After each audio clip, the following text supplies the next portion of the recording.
जन्माष्टमी के पावन दिन आवे वाला बा।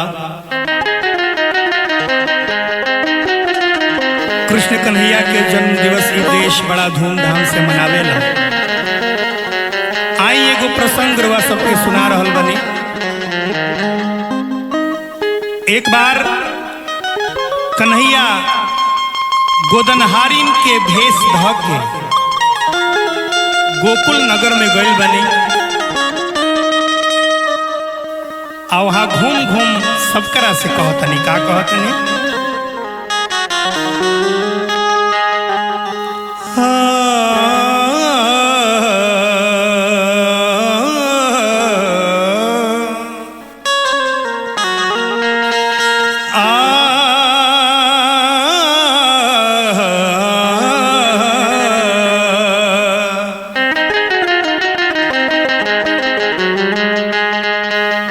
गोदना गोदवाला हो केहू ऐसन होखे जे हमरा से गोदना गोदवावल चाहता।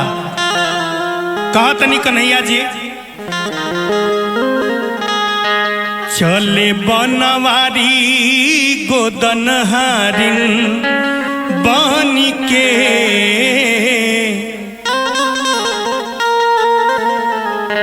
चले बनवारी गोदनहारिन बनी के गोदना गोदाल के हुआज हमसे चल बनवारी गोदनहारिन बनी के गोदना गोदाल के हुआज हमसे।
गोदनहारिन बनी के गोदना गोदाल के हुआज हमसे।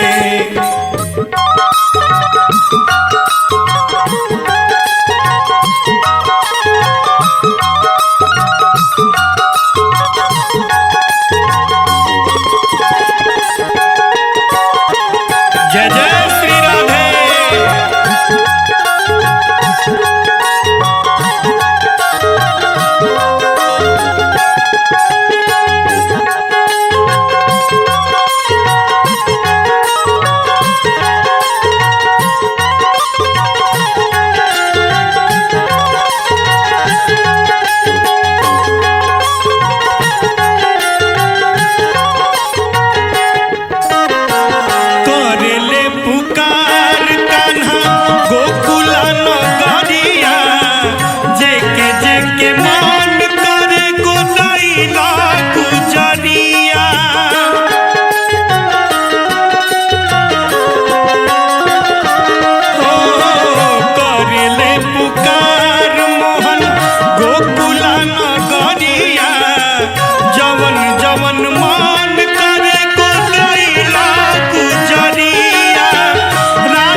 गोदना गोदाल के हुआज हमसे चल बनवारी गोदनहारिन बन के गोदना गोदाल के हुआज हमसे।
निकल के कन्हैया के समीप आवतनी, कन्हैया जी से पूछतनी कि का गोदब।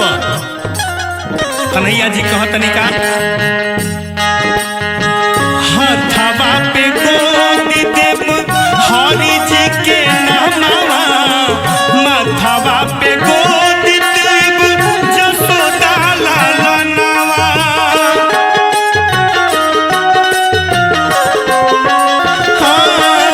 हथवा पे गोद देव हरि जी के नामवा, मथवा पे गोद देव जसोदा लालनवा।